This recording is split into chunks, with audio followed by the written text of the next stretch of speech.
You will be given a test to determine your ability to withstand shock. What the fuck are you watching?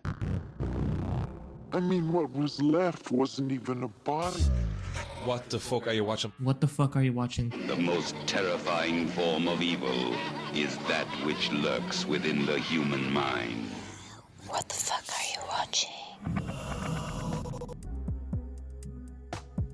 Rated X. Welcome to What the Fuck Are You Watching?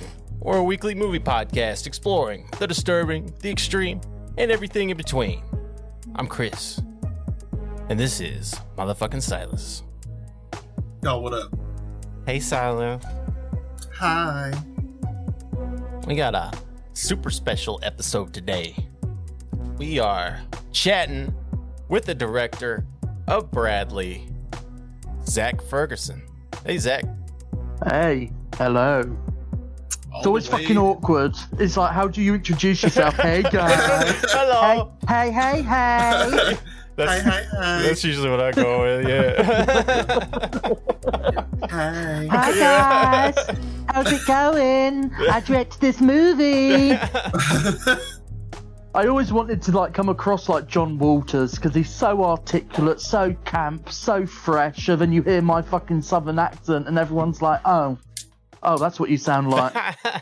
It's a lot better than our southern accents. Yeah, I like it, man.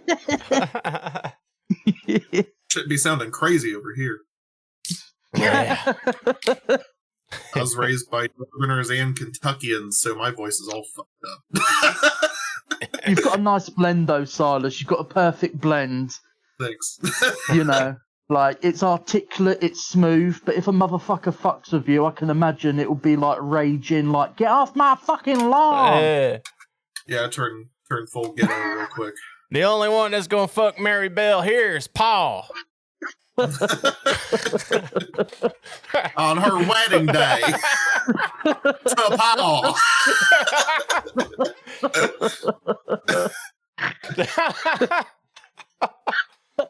Sorry about that. Y'all got anything festive for the occasion? I'm drinking. Oh, Angry Orchard Headless Pumpkin. Damn. And it's delicious. Is that the pack that had the Jason on it? Yeah. I've been meaning to Are you going to collect it? Are you going to clean it out and just be a proper nerd about it? I already cleaned out one can of each of the 4 flavors and put it up on the shelf. No. But that's the whole fucking appeal of it, you know. If you see a motherfucker like denting it against their head, there's a fucking problem. It's like, well, why did you buy it then? Yeah. True. Yeah, I'm trying to figure out what to do with the box, because the box is where it's really at. The box glows in the dark. It's cool as shit. Really? Dang. Oh, mate, just frame it. Just try and I need to find a spot up there on the...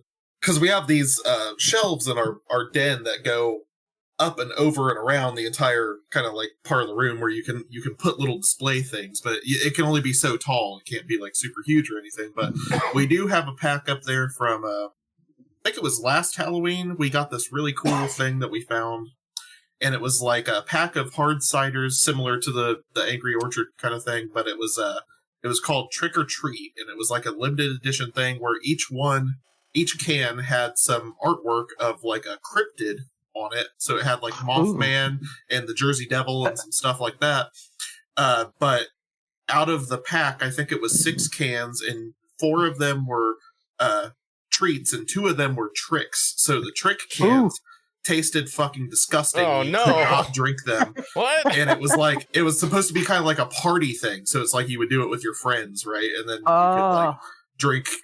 Everybody grabs one, and then 2 people happen to be the ones that get the bad ones. And it sucks in the sense that it's a little bit of a wasted product, but it wasn't expensive, and it was a really cool Halloween party gimmick. And I still have the cans up on our shelf with the box because the artwork was really cool for the little cryptid guys. Yeah, you go really hard on Halloween in America. It's really fucking boring in the UK. Oh, really? It's pathetic. We're pathetic. It's just not a holiday anymore for us. Like we've got our version of Walmart, and It's Asda here, and it's they just bring out a couple of like generic Ghostface masks, but legally they're not Ghostface. It's like a replica type shit. Oh wow!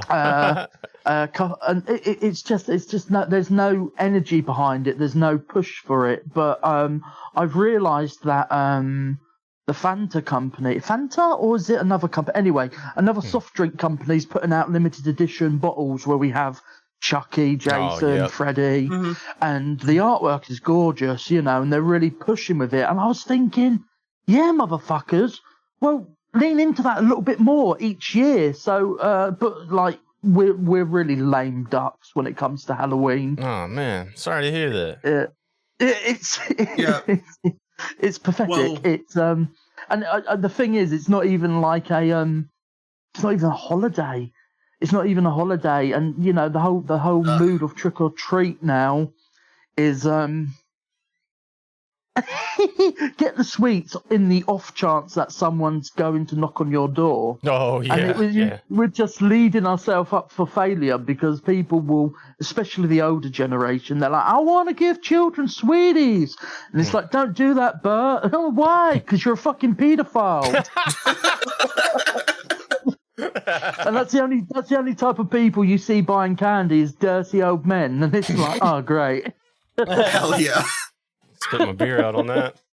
The products, like, we get lots of cool Halloween products over here each year, I'd say, but like in terms of Halloween itself, and I'm sure it's regional, I'm sure it's different depending on where you're at, but like where I am, it's definitely, and for a lot of people, it's definitely a shell of its former self. Oh yeah, 100%. I remember people being like really, really active when I was growing up, and we had some really great trick or treats and big, awesome, very community building kind of stuff. And people went all out. We had people coming up to our porches in like really like kids and adults as families in really elaborate costumes. I think we had like nurses from Silent Hill. We had like some people dressed as like little sisters from BioShock.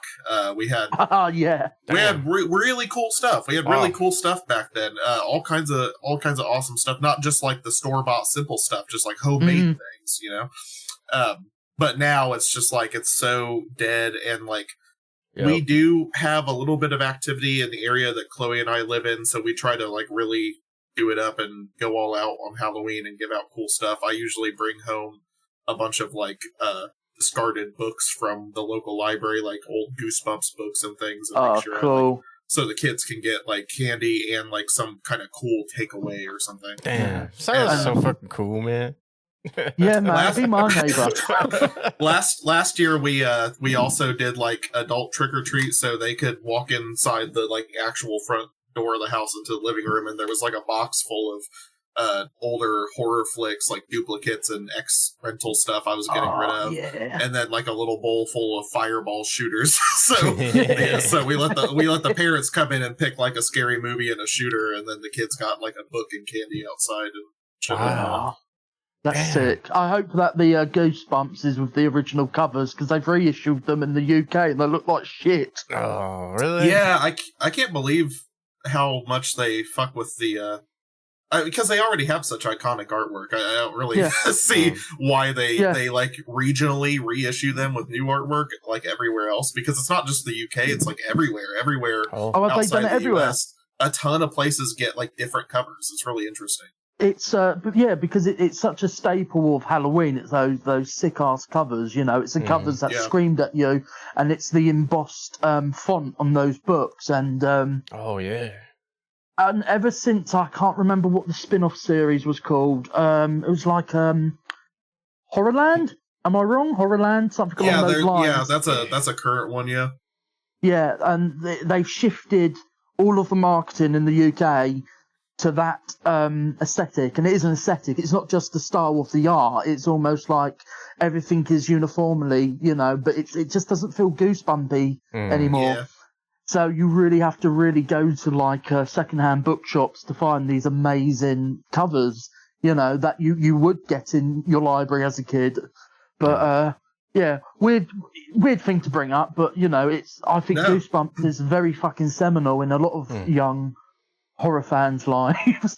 That's That's probably why I'm here, for better or worse. Yeah. It's fucking goosebumps. In terms of the covers that got like regionally replaced or whatever, one of the countries I think that did it kind of cool. You should check out the I don't know how many of them you can find, but you can Google some of the Japanese covers for the Goosebumps books, and they had some pretty cool artwork. But Oh, really? Damn. I think out of all the ones I've seen, like some of them aren't bad. Some of them regionally, I think it's seeing what other artists try to do with it, like it's kind of fun. Yeah. But like obviously the Tim Jacobus covers in the States are like the iconic ones, and then Is he still out. alive and working? he is, but not with Goosebumps.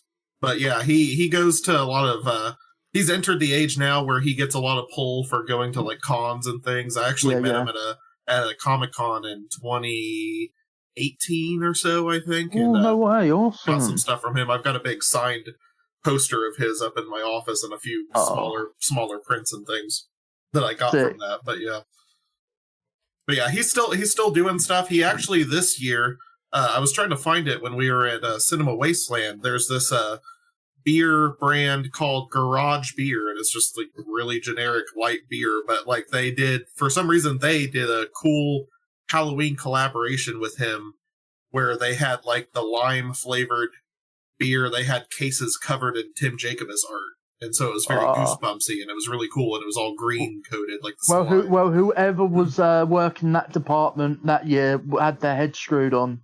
What are we gonna do with this generic lager or beer? Let's get this guy who did Goosebumps. Yeah. Exactly, yeah. Hell yeah, dude. Yeah. And I mean, whatever pays the most now as well, I guess, because like so many artists who come from, publishing in like the dawn, there was a certain age where it was 80s, 90s, the horror boom when it was like picking up, not just within like the sectors of people who liked it, but like mainstream audiences were like, oh shit, this stuff exists in novel form.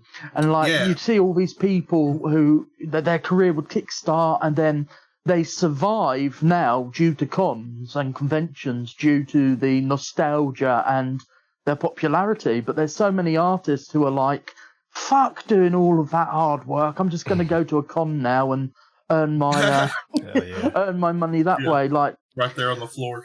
Yeah, like the thing is, George A. Romero, he was earning megabucks just going to conventions because no one was giving him money to make movies. So he was just like, well, fuck it. Oh, damn. Yeah, yeah.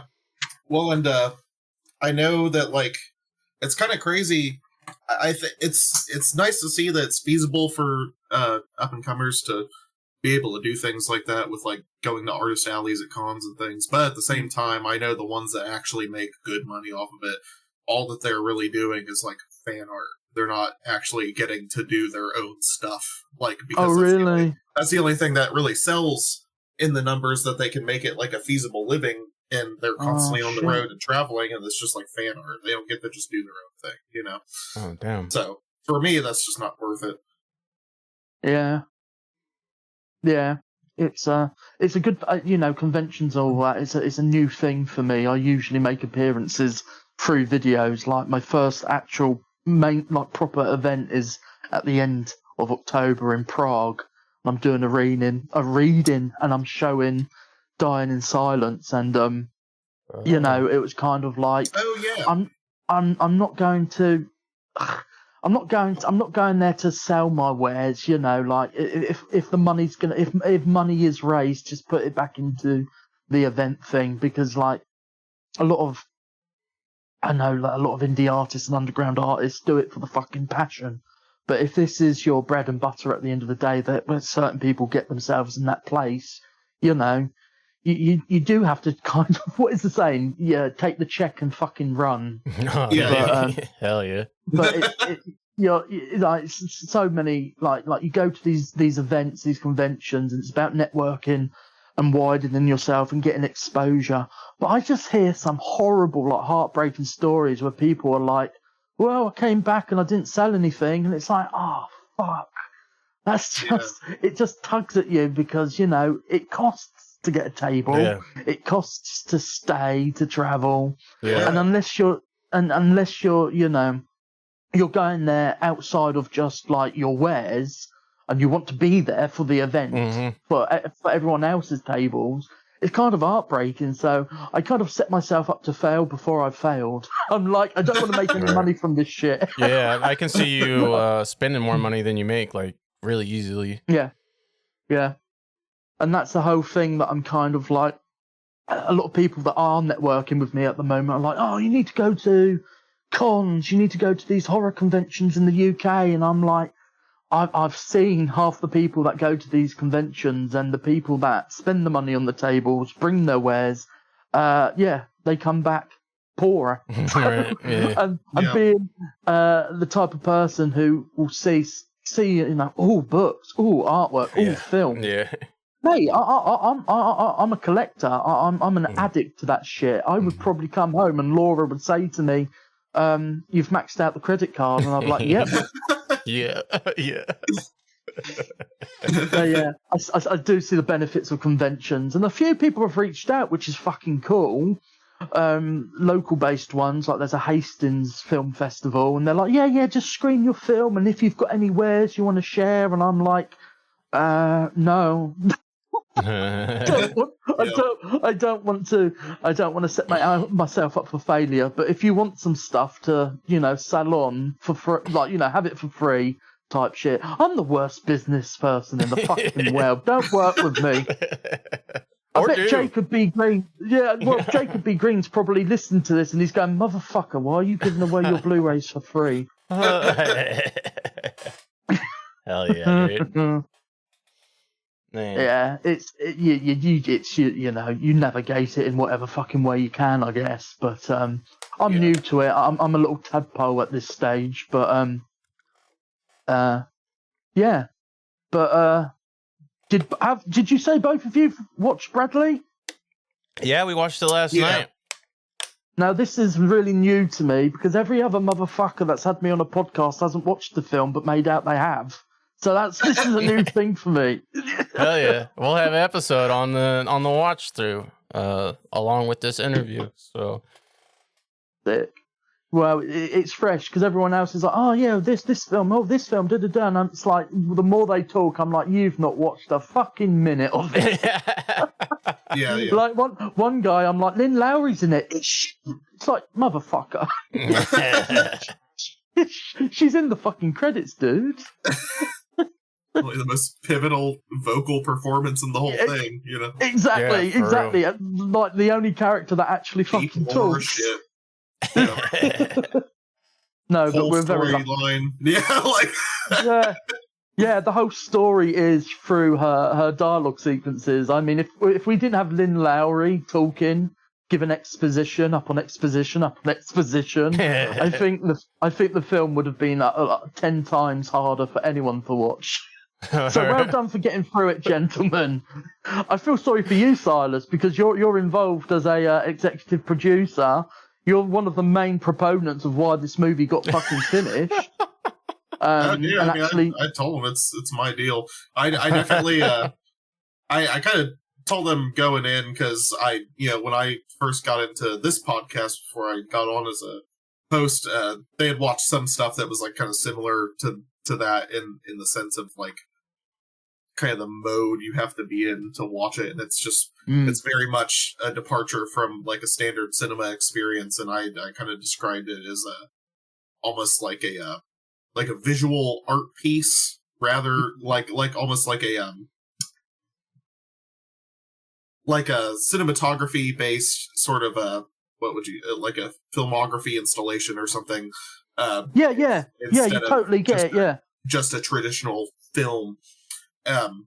And something that, you can kind of like plug in and kind of psychotically trudge through, but it makes a lot more sense to do that if you're watching it alone, because that's when you're actually going to pick up all the details and actually get immersed in the story or whatever. It's almost the kind of movie where, for me, it feels like the proper way to watch Bradley, if you actually want to like invest yourself in it, would be to like sit there and watch it on a laptop with headphones in a dark room and just like, be kind of catatonic in the state, just glued to it for the You have entirety to of the runtime. Yeah, you have to be consumed by it. Because I watched it on my flat screen TV with speakers, and I just even as the man who made it, I just unplugged. I was like, no. Yeah. No. Because I edited it on my phone. All of the score and all of the sound effect proponents, it was all done through headphones. So those specific like beats and things paired up with the visuals, it just works on a more consuming level. Like Silus just said, I think it's better if you do watch it with headphones in or earbuds, because it forces you in a lot of ways to be consumed by it. And maybe that should have been something that we should have put at the beginning of the film. Wear headphones. Well, I definitely noticed with our watch that, because I had watched it. I'd watched the stuff you had sent me when I was giving feedback way back, but then like the final cut, which was very helpful. I half the watched shit I couldn't do. Oh yeah, no, it's. I think it turned out cool. But I watched the director's cut when I first got it in the mail, and then I listened to, and in and out watched the standard cut with the commentary, just like I did today. And then last night, like actually kind of watching through the standard cut, which we were talking and carrying on and doing our thing the whole time and just making a hangout. But even then, I still picked up a lot more. I don't know, different like subtleties and different like channels in terms of like the audio mixing that I definitely didn't watching it on the TV. So it's a whole different experience doing it that way. And I think it makes a little sense because it feels like it needs to kind of like tickle your brain a little bit while you're watching it for it to really be effective. So yeah. Took a fucking cheese grater to my brain. Yeah, well, that was the whole intention, really. I just wanted to tell a film that was very untraditional, but also I really wanted to stick it to like loads of filmmakers that have gone out their way on public platforms and have said you can do it on your phone, you can do it this way, you can do it that way, and I'm like, yeah, but motherfucker, you come from a silver spoon background type thing. It's like we have filmmakers like Spike Lee and all these other people saying, hey, you can make it on a phone. It's like, but I'm not seeing you do it on a phone. So, practice what you preach. Yeah. And I was just kind of like, okay, I'm going to fucking do this on my phone for free. Well, it's really fucking hard to make a movie with no budget. It was near impossible. So that's why we went in the whole Indiegogo direction. That's a whole other fucking story. That was just a fucking mess from the beginning. Oh, damn. Because of let's just say the motherfucker whose name is at the front of the movie fucked me over. Oh. Fucked me over royally. And in future editions of BRADLEE, it will be Psychonaut Presents and not whoever's fucking name is at the front of that movie. Oh, hell yeah. Yeah, it's the person who earned that present is Silus. I will be screaming this till the end of days, but yeah, that movie was a fuck about, but I stuck to my guns and I made what I wanted to make in the end, but I think I got bogged down by expectations and what I thought people wanted to see. But when you just go with your gut instinct, that's where it better serves you. Also, it was helped that Jacob B. Green was like, well, where the fuck is this whole standard cut, director's cut mentality coming from? I'm like, well, the motherfucker who wants his name all over this movie for doing fuck all. And he was like, nah, fuck that. He was like, nah, fuck that. He was like, do a standard cut if you want and do a director's cut. And then me and Silas did have a conversation at one point where we thought, actually, there could be a standard cut which could be a little bit easier on the audience. And then the director's cut can just be full-fledged, balls to the wall, do your weird experimental shit and make people's ears bleed. Yeah. And I like that it exists as two versions because, first of all, the standard cut is quotation marks an easier watch, but also the director's cut is there where you can go, oh, okay, I can understand. This is what he wanted to do, and it was all edited on my fucking phone. It was trial and error throughout all of it. It was.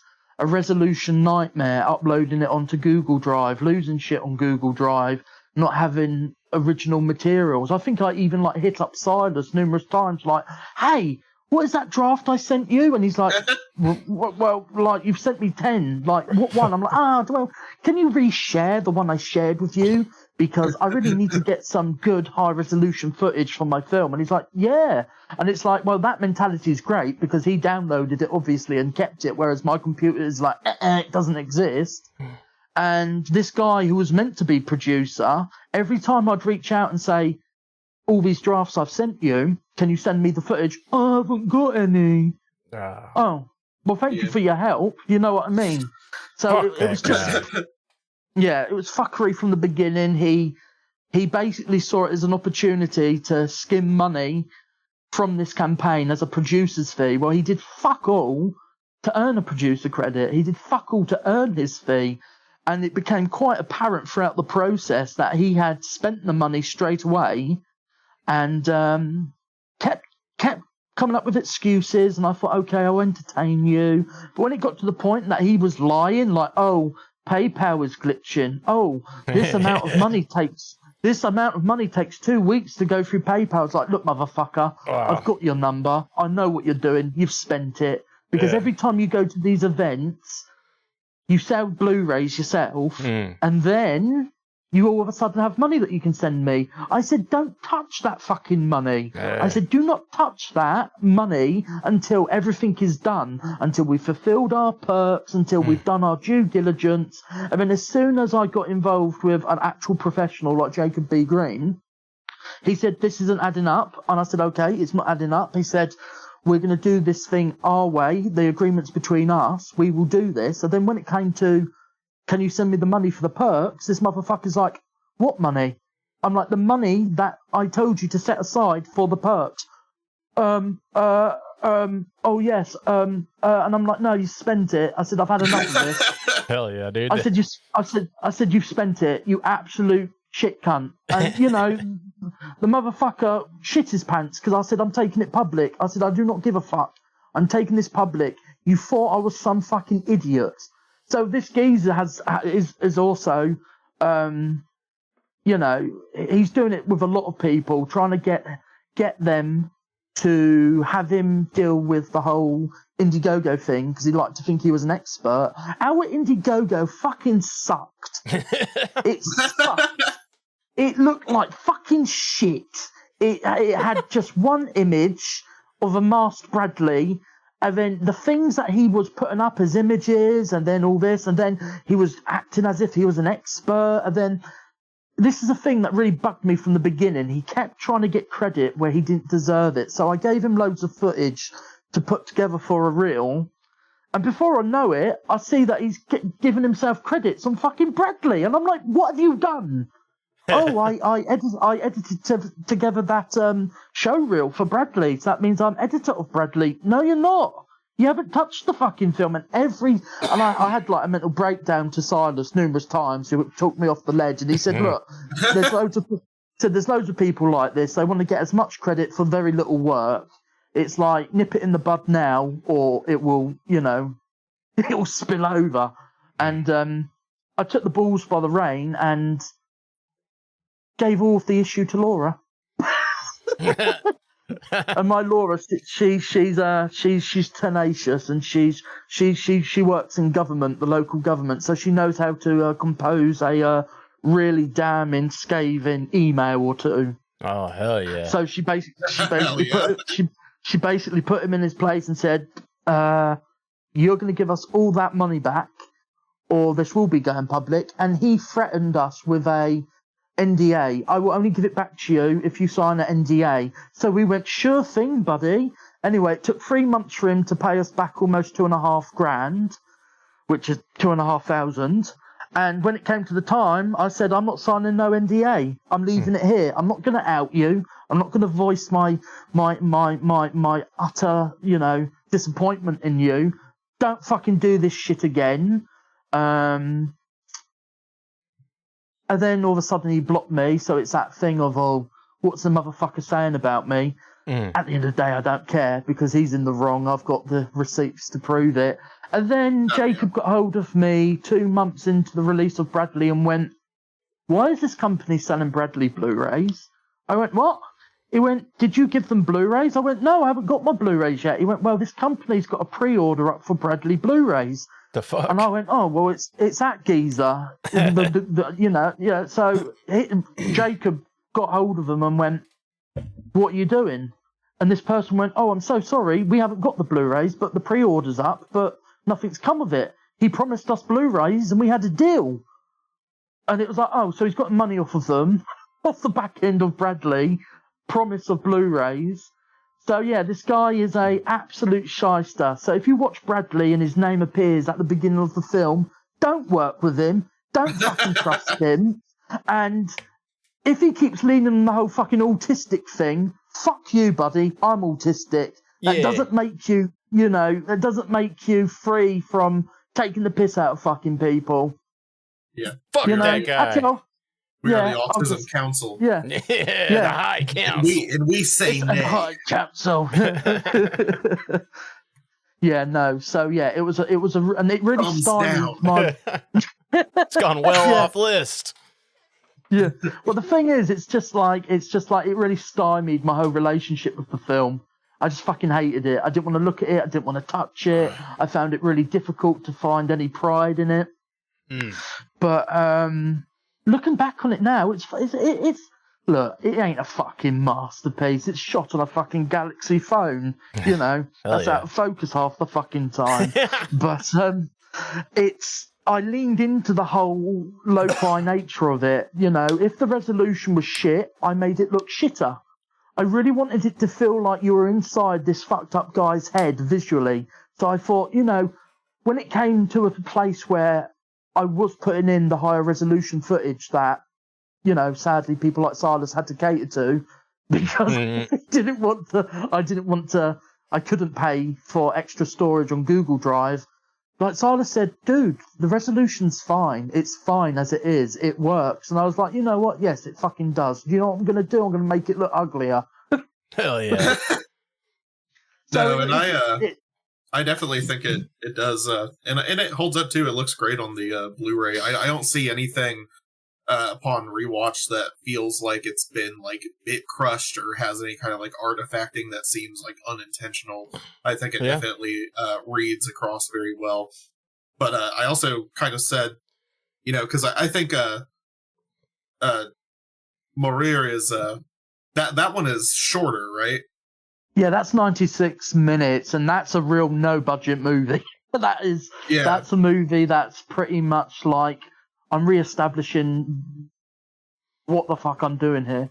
Well, when I was talking about the length of BRADLEE, I was also talking about how I think for you, in terms of getting your bearings as a filmmaker, it was very much almost like a brain vomit of a movie for the sake of getting like all these like technical ideas and kind of techniques and experimentations out into some sort of visual medium. And picking apart the things that really work and the things that are the strongest, and then continuing to use that to kind of like cull that experience down to a more, I guess, like a more succinct or controlled thing for the for the films to come. Yeah, to its fundamentals, really. Yeah, to its base elements, because the whole thing with perfectly summarized, it's like my writing as well. It's a regurgitation of everything that I've got on my mind, on my chest, and I just splatter that shit onto the canvas, and then I offer it out to people, and then go, "Oh, why are you sniffing at it? Why is your lip curling?" Because it's excessive, it's messy, it's chaotic, but it's fucking raw and it's honest. But with Moir, it's down to its bare elements, and it's that video installation mentality as well. I thought I want to make a video installation movie because no motherfucker's going to be putting my videos up in a gallery. So I thought, let's just make a movie that feels like you're walking into a gallery space.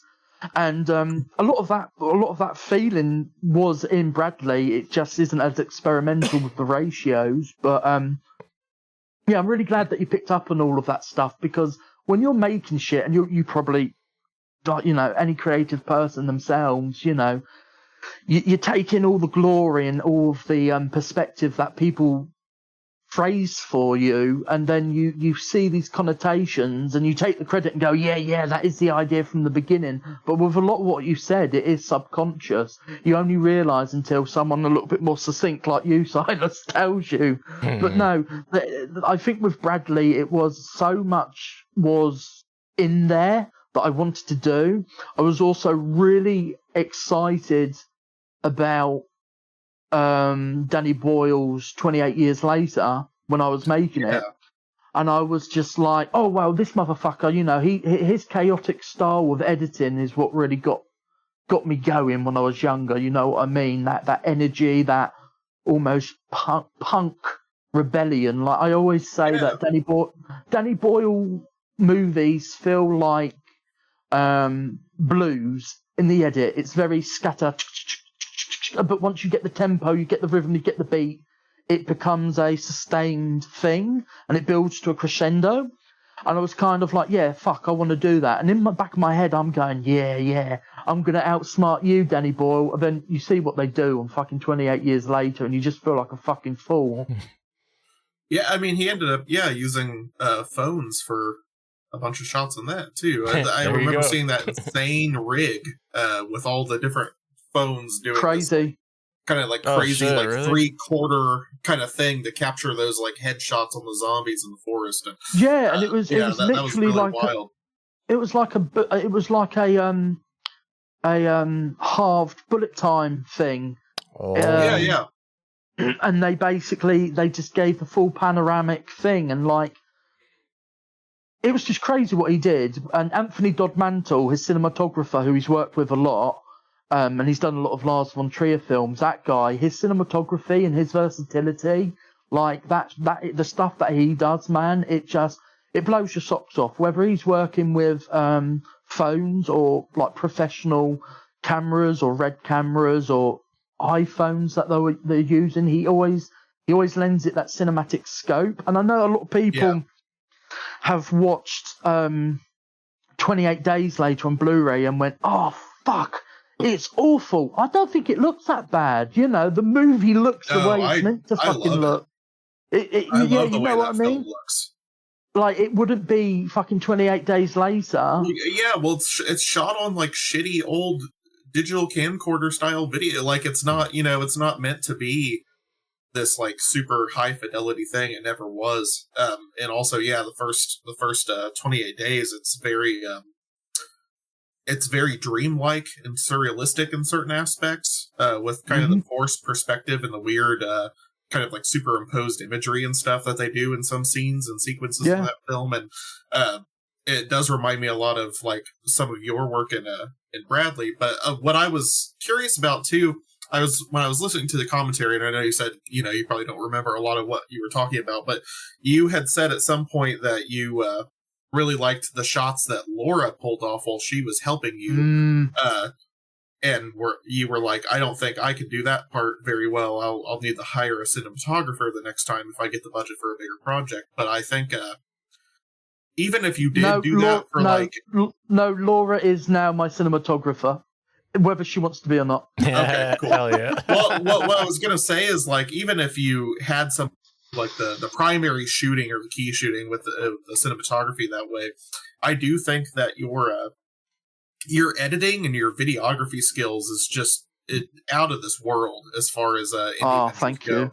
And I think that that's what I like the most about BRADLEE. Obviously, it's in a different category, right? Because it's the sort of thing that is made for like the minutia-driven psychos like me that love these like really long-form, like avant-garde or artsy nonsense kind of pictures. Yeah. But like, I think that seeing your skills with editing and videography and just the general sense of like artistic composition and overlaying and the things that you do on this project applied to maybe not even one of your future ones, but like someone else's more like narrative driven, like composed, like movie kind of movies, but having like your style and flair applied to that. Well, I have done that before. Oh, okay. Hell yeah. I have done that. I've when was it? I don't know if you know Kenji Shiratori. He's a notorious Japanese musician and writer, and he did a album not that long ago, and he hit me up and went, "Would you like to do something visual based for this, like an accompanying movie?" And I was like, "Yeah." Shit! Really? So Wow. I did it, and it was like 34 minutes, and it was basically taking public domain footage and just creating my own narrative. That's where I started with my my experimental stuff. I just took public domain stuff or stuff that I knew that I could manipulate enough that I wouldn't get in shit. Right. Oh, that's awesome. It's the collage mentality. So you just cut things out and you reassemble them, and legally, so far, it hasn't harmed me with my books I've published. You have free reign, and it's like the collage artist's thing. But I have done it for a select handful. I've worked with a amazing Irish poet called Fran Locke, who I really want to do almost a experimental documentary about her, because she has such a fascinating story, her poetry, and I'm not a big poetry reader, you know. I'm a pop cultural slut, you know. If anyone asks me what would you prefer, go to an art gallery and watch Tilda Swinton sleep for 12 hours, or would you want to watch a Michael Bay film? I'd always choose Michael Bay. Yeah, definitely. But with Fran, her poetry is so transcendental, and I just thought what I was doing visually paired with her work, and she agreed. So it all started from a place of, no one wants to do shit for me as actors or collaborators, so I'm just going to take footage that I can get away with making. And it just kicked off, you know. My popularity grew in the Prague micro festival scenes, and that's what really pushed me forward. But I'm more than happy to work with the right people, though, because I've had a few people that, most recently, Rodney, I was assembling Rodney like I was doing Bradley, you know, very on the fly. People send me remote footage and I fuck with it. I kind of try and build a story out of what material others provided me. So I went along the lines of doing this, and one woman who got involved with the project started feeling like it was her project. She was feeling an ownership over the footage that I was cutting together. Now, given that I sent her almost 20 pages worth of script and she didn't stick to it and just did what she wanted, it was a bit of a hard ask, you know what I mean? But I put things together, I assembled it, and on the sly, behind my back, she was telling my lead actor, I'm going to take this footage and use it for myself. And he was like, what? Hold on. You're going to do what? He's like, ask Zak. Zak would be more than willing to edit shit together for you, which I did ages ago for a book event for her. But then she just started getting quite possessive over the movie, like it was her thing, because she was filming herself sucking dildos on a wall. Oh, and I'm hell like, yeah. sweetheart, it was all right, but about 40 minutes worth of it, I couldn't do much with it. And she was just talking as if it was high art, like she was pushing the format, and then it was becoming possessive over it. And it was just, I came to realize that there's so many people who are so advantageous, and they see something in what I'm doing with my edits. And I'm not egotistical in thinking what I do is special, but I know what I do is it's unique enough to go, oh shit, Zak did that. You know what I mean?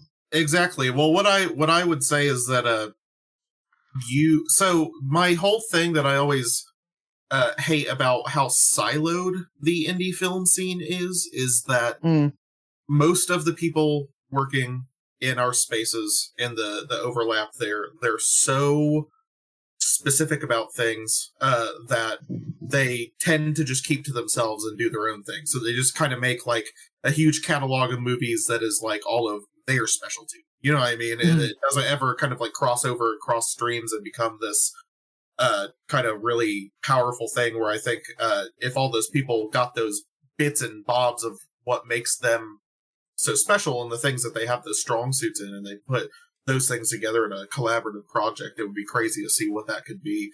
But for you specifically, I think that we've actually given other filmmakers who we interviewed on here before, we've talked about how, like, oh, I think your film is great, you're really great storytellers, you do really great stuff with this, but you got to work on sound and lighting, right? Like sound and lighting. And for you, there's no point in Bradley where I'm just like, this guy doesn't understand sound and lighting, because it's very much like such a auditory and visually like driven experience, right? And it's like, and it's so much more competent and adept in those ranges, in a way that most people within the indie film scene, those are oftentimes their weakest points, and I think that it's unfortunate that that is the case, because I dream team this stuff in my head of like how cool of a movie we could make if like everybody was on board and they were this fucking thing together, right?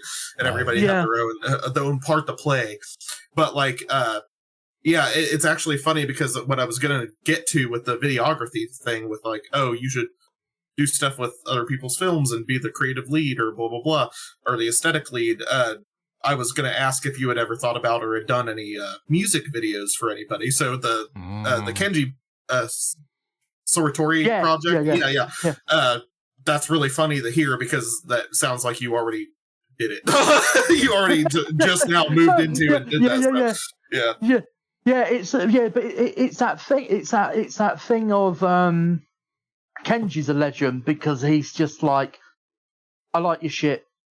Go ahead, do what you want.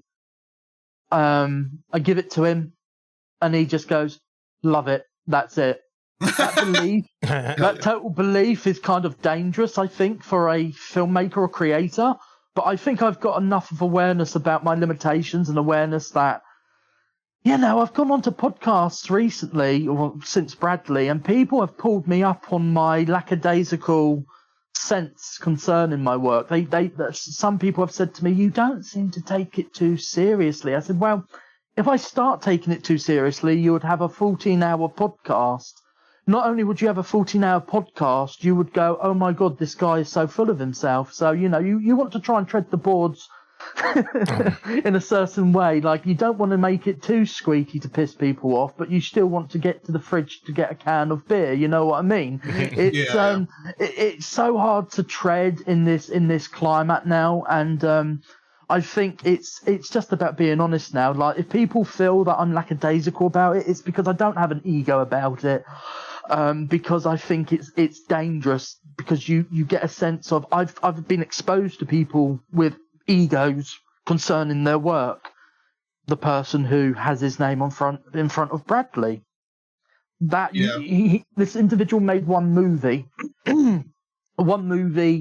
that was fairly successful, given he fucked me over on the music on that project as well, and I should have known better. But I'm all about the creativity, about finding my brothers and my people, and I think I'm a little bit too honest, I'm a little bit too open, so I make myself a little bit susceptible. So then when you come to the realization that that's a flaw in your character, my option is to laugh about it. So my whole lackadaisical sense is, I've got to laugh about it or I'll be fucking crying about it. Right. But I do. For real. But detachment is your best friend. Totally. Creative work, in collaboration, totally, and life, and like this, and life in general. I think that you've got to laugh about it. Like Silus has said to me numerous times, it's just like I've got myself, and you're all right with me sharing this. You said to me, well, I'm going to say it anyway. I've come to a point. I've come to a point where I can detach. I've come to a point where I'm in my own bubble. I get on with it. If I hear bullshit, whatever, it just passes me by. And, when you said that to me, I was just like, fuck, man. Yes. That's the mentality that you need. Like, even though I'm pushing myself out with that personality on these podcasts and that, I didn't really feel like I was applying it to my personal life, which is, I think, where it's more important, because at the end of the day, what some shit cunt bastard saying on Facebook, that ain't reality. That's not reality. Right. Reality is, I've got a smelly fucking dog. I've got a put upon fiance who's like, I don't want to work on your films. It's not my thing. I'm like, yeah, but you're really fucking good at it, so you're gonna do it.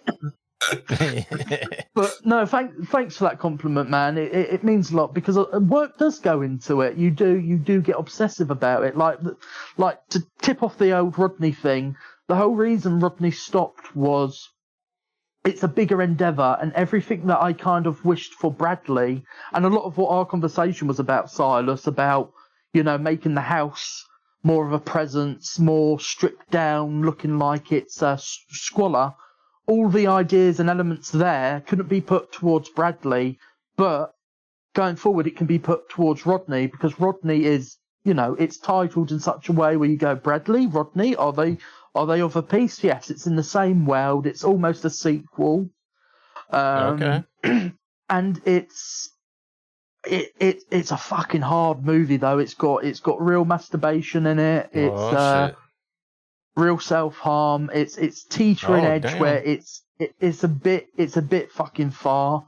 But when this woman was saying, "Oh, I want to take the footage for my own," it was kind of like, I've got to part ways with you here, because I want to work with people that want to be of a piece, want to be like-minded. Find your people that fucking get it. So we cut ties in that sense, and it wasn't negative to the degrees that it's like, oh, it's ruined my film, you've ruined my film, blah, blah, blah, blah, blah. She's just gone off in her corner and is still scratching at the doorpost about it, because I think she's realised she shot herself in the foot for thinking that it's a bright idea to try and get, my movie so that she can then screen it at her book events. Specifically her scenes. I mean, if she asked me with cap in hand, I like these as separate vignettes, can I use them? I would have said fuck yes, I am honoured. But because she went behind my back in such a circuitous, weird, sly manner, I just said it's one and done. I didn't have an argument. I said it's just not working here. The lead actor himself said he just felt like the mood was being brought down of him. Yeah. Now it's gone a little bit further, and the whole remote footage stuff, there was a bone of contention between me and Jacob, and I think me and Jacob, we're mates. At the end of the day, he would say, yeah, there is a bone of contention amongst us concerning the footage of Rodney, because I am of the belief that Rodney is a bigger endeavour, and I kind of got caught up in the whole machinations of what I was doing with BRADLEE towards Rodney, because I didn't have my actors with me. So I said to my lead actor, Rory, put in a stop.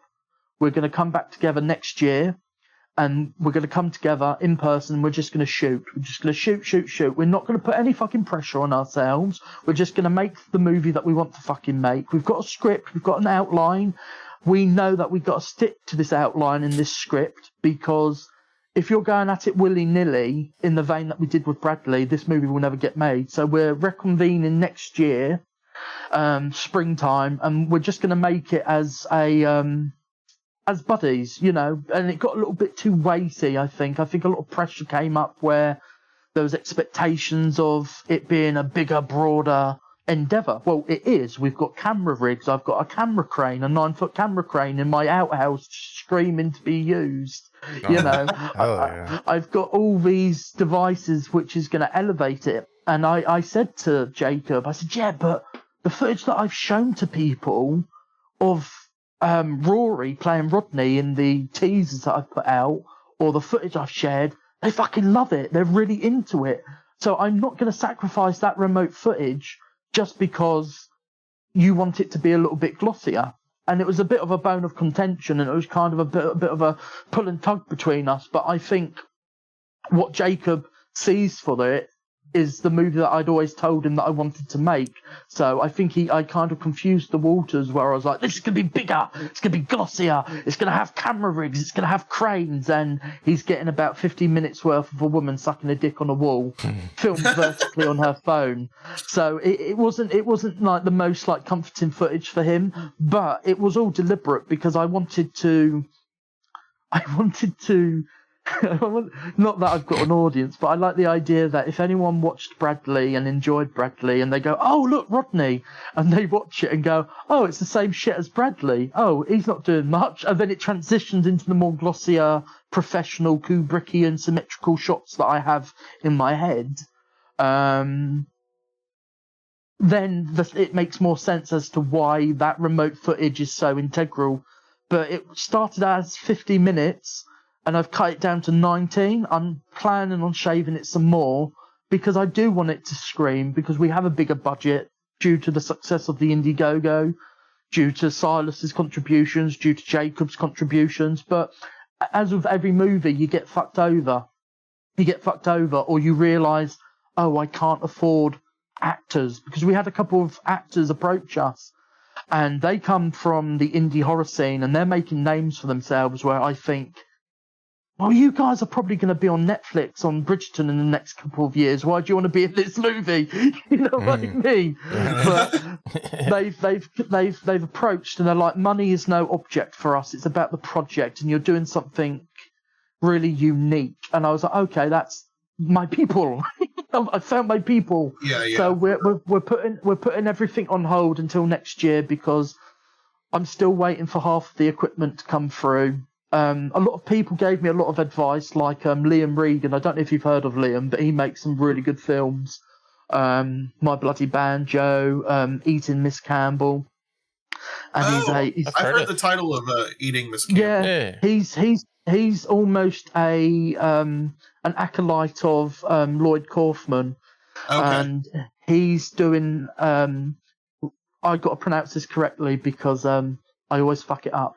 Refuse films. I used to call it refuse films because I thought, well, one man's refuse is another man's gold, and he was like, no, it's refuse. It's what? Refuse, as in okay, refuse. Yeah, I follow refuse films. So, yes. And what he's doing is what he's doing is fucking amazing. You know, he's making his own little trauma enterprise in the UK, and he's actually getting to put out Frank Henenlotter's Frankenhooker.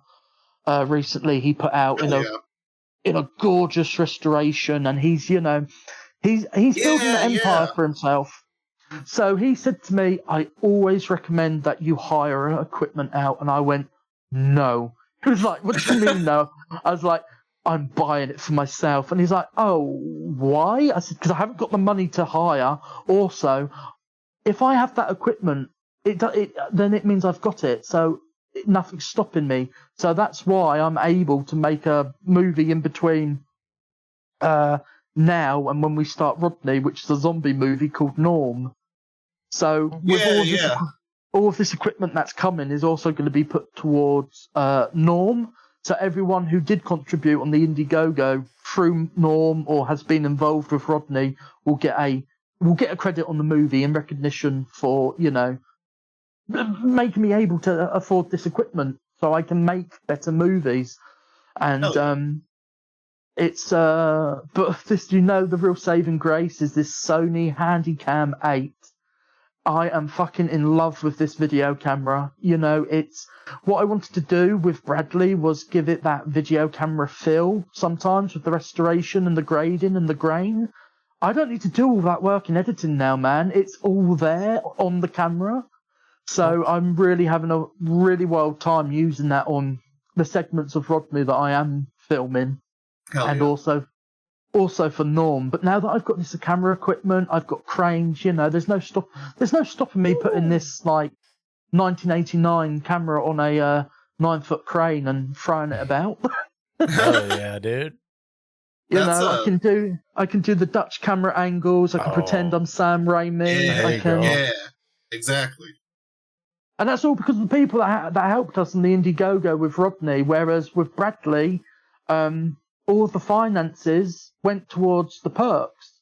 That was the real setup. None of this money is going to go towards the movie per se.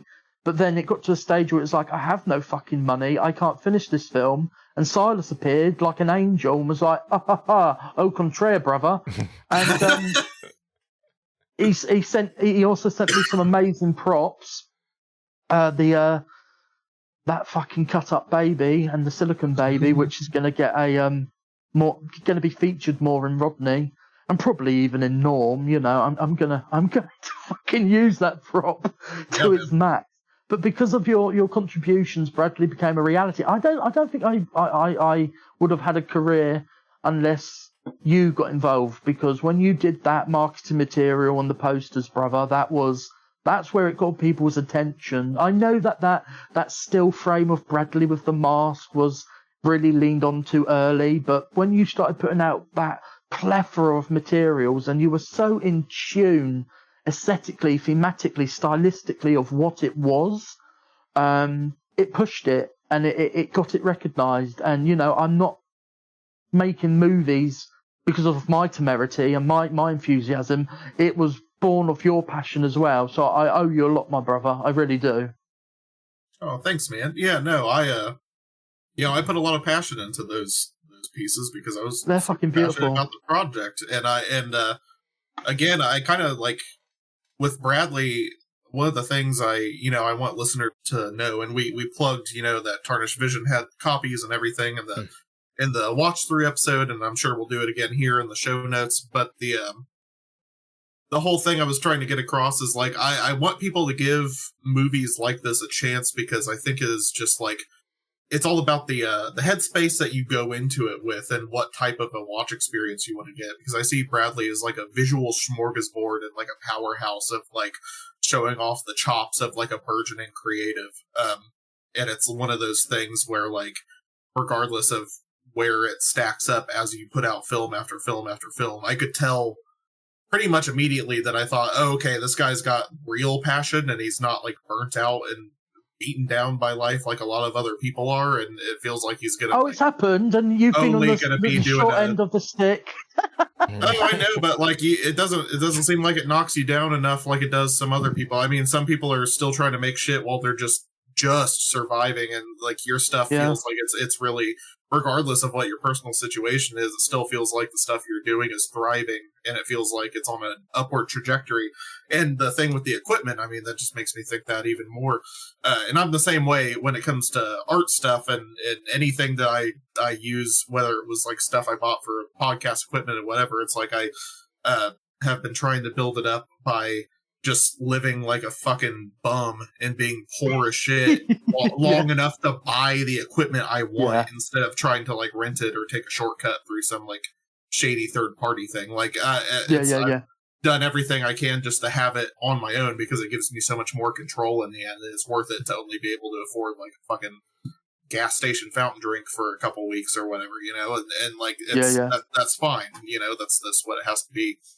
But, back to kind of talking about the viewing experience for something like Bradlee, I will say after watching them so close back to back with the standard and the director's cut, despite the length, and I know that's going to probably sound crazy to Chris and like other people who can't stomach like the length of movies like this, I honestly going back through it, I think the director's cut is the only fucking way to watch it. I genuinely, I can't believe how much more exposition there is within the confines of that cut.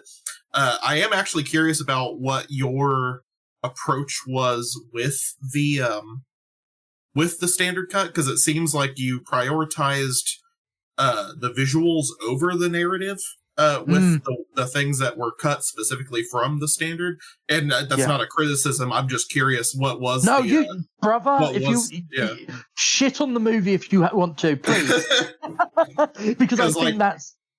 For me, the director's cut, every extra monologue we get, both from Lynn and both from Cassiopo and his awesome performance and like all the other stuff that we get there, it really adds a lot more for me in terms of like engagement, as far as like getting into the character and the lore and the overall overarching story, and the being able to engage with it despite the very like non-traditional way of presenting it.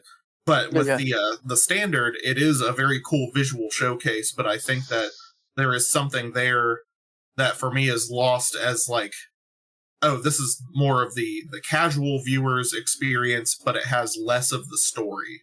Yeah. And I was curious, did you just think at the time that you wanted more of the visual stuff to be encapsulated for newcomers?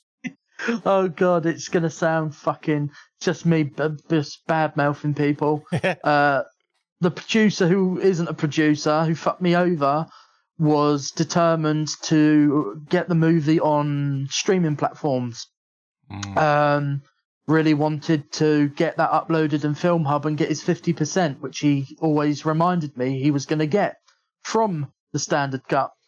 So I cut a standard cut merely because I thought, okay, it needs to be a little bit forgivable, and the thing is, he didn't even give me any pointers as to why it needs to be shorter, what the rules are of Film Hub to get it uploaded. I didn't.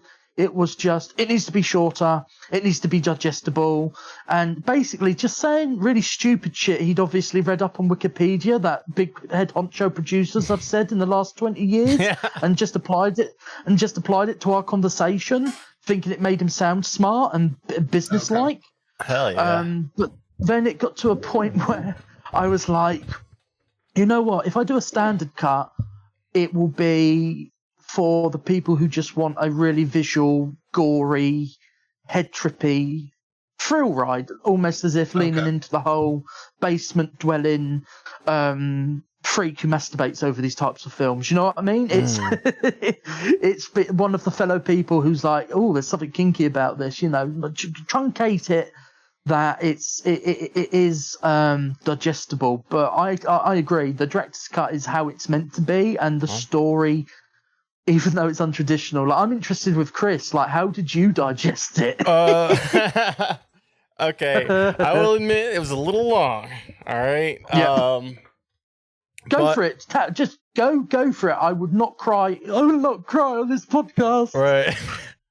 Wouldn't be the first time somebody cried on the podcast, but there were segments that like really did kind of get me hooked. Like, I really like the like all the little animation segments and stuff. And then my attention would kind of start to wane, and then something else would pull me back in, like sucking a severed penis. You know, that's gonna get me every time. I knew that would go down a tree. Yeah. But yeah, man, I do kind of want to check out the director's cut. Now that Silus says it's the only way to watch it. I think it's like Silas said, you get more of the gist of, and I mean, like, if you don't want to plug into it with your headphones, just break it down like it's some like serialized, fucked up, creepy pasta thing online. You know what I mean? Maybe do it in 20-minute slots. But the director's cut, going back to what Silas wanted to know, was with the director's cut, it was really interesting what you said. You said it's interesting that there's a lot of telling, not showing. And I was like, yeah, that's true. And I tried to insert visual motifs, like with one of Bradlee's victims having a cock slapped across her face. And I muddied the footage and processed it so it looked almost like a melting oil painting, but also like it was kind of riven. So I don't know if you noticed, when Laura has the penis shoved in her face, it like merges into her face. I wanted to kind of create these visual motifs, almost surrealistic, Salvador Dali styled visuals by the most rudimentary editorial elements that I could. And I did this all on my phone. All of it was on my phone on a free editing app. And a lot of people go, oh, shit, really? Yes, really. That was the whole point of it. And it's a certain stylistic thing. Like, a lot of people are lazy. They won't discover much on an app, because what an app does, it says, here's a filter, here's the levels. People will play with it and go, oh, that looks cool. I'm not like that. I will obsess over every frame. I will grade it, I will change it, I will export video after video after video until I have a certain look. The only time that a actual editorial program that wasn't on my phone was used was to assemble it, because it got too big for my phone. My phone was like sparking like it was on fire. It was just like, I can't handle this, and that's why it was always being uploaded to Google Drive here, there, everywhere, because I couldn't assemble it. But everything texturally, visually is from that editing app, and I've just found and I'm really comfortable doing it because I can just sit here on the sofa and just fuck about. It's play, it's experimentation. It's leaning into the mistakes, and it's one of those things where with the director's cut, it's like blast it all on the wall, but it also gives you the opportunity to fill in those gaps. Because I thought it was really interesting where Silus said, actually, there's one thing that I did say on the audio commentary that I think I said, Silus told me that I should show visuals in this part. I didn't do it. Sorry, and but I tried to do. It's funny though, because when you go through the watch through episode, I think that was a part where Chris, it was during the full, like I want to say it was like 5+ minutes of Lynn Lowry just going on psycho monologue, and it was just like Bradley with the hair, brushing a woman's hair, and it was that section specifically. But again, our whole thing was we were sitting here shooting the shit over this thing, whereas really you're supposed to be like hyper fixated on this monologue and listening to all this like fucked up gory details of what this mother is saying and how fucked up and evil it is, while you're watching a dude like creepily stroke a woman's hair in black and white, and that doesn't really work if you're not plugged in, you know, and like if you're not glued to it. Yeah. But it was really interesting.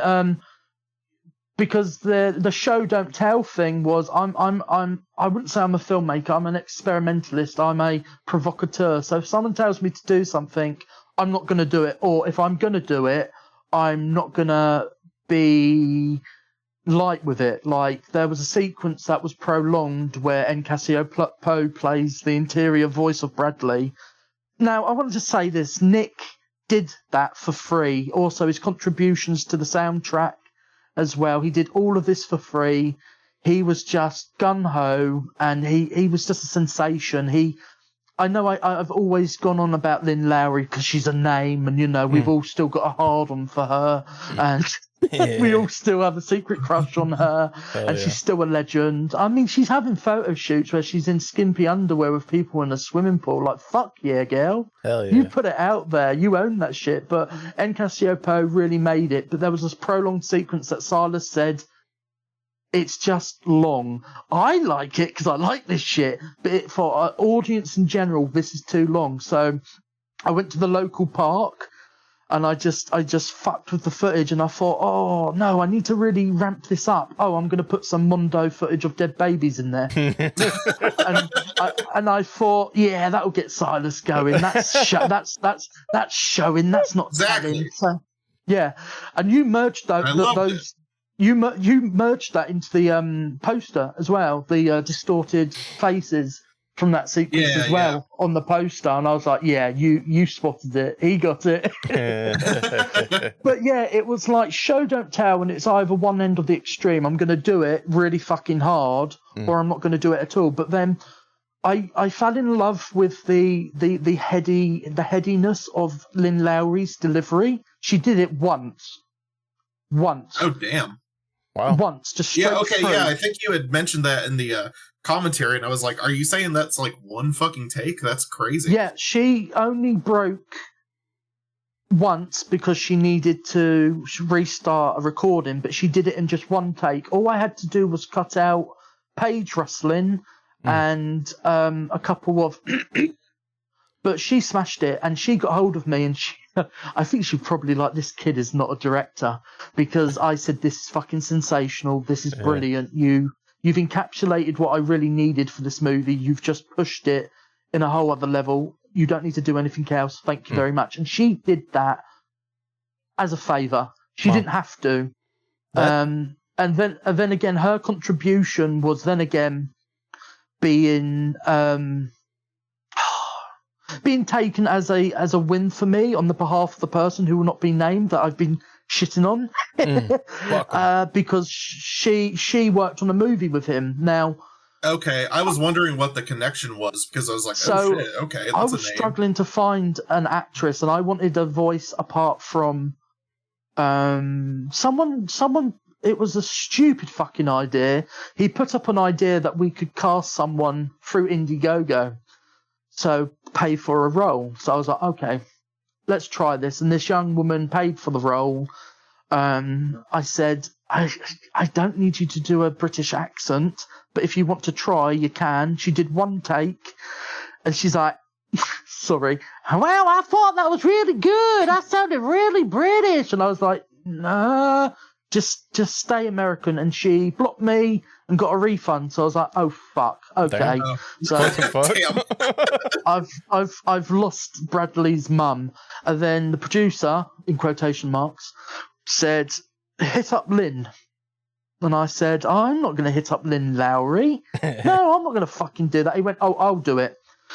A week goes by, she reaches out to me willy-nilly because I added her as a friend on Facebook and said, hi, I'm Lynn Lowry. If there's any projects you would like me to take a look at, because she's still an in-demand actress. She does a lot of indie work. You know, she's not sniffy about what she does. She does a lot of work because that keeps her fed and clothed. You know, she's not very picky about it, but she adds credibility to your work no matter what, because she gives 110 fucking %. And he tried to take credit for it, and I said to her, did he get hold of you? She went, no. She went, I haven't heard from him in a year. And I'm like, here we go again, getting credit where it's not due. Damn. But I said to her, I I don't have the budget for you, Lynn. She went, look, I will halve my what is it, like my fee for a day's work. I said it's not going to take you longer than 2 hours to record these lines. It was almost like 15 pages of dialogue. She cut her fee in half. She didn't need to. She didn't have to, but she did. She really liked the script. She said it was probably one of the hardest lines that she had to read in her career, which I felt was a bonus. I disturbed the shit out of Lynn Lowry. Yeah, it's rough, man. Well, and she disturbed the shit out of us. I mean, that's kind of like the thing, right? Yeah. Is that not only is it like a really good name pull for being involved in the cast, but like that she was definitely the most affecting part for specifically for Lisa. And you know, Lisa doesn't have quite a stomach for a lot of the extreme films that touch into like really extreme, like CSA related, like childhood trauma type shit. Yeah, yeah. Like, that's where it kind of starts to get real icky, and like, yeah, the make mommy come thing. I remember, I think that was her what the fuck moment during the watch through.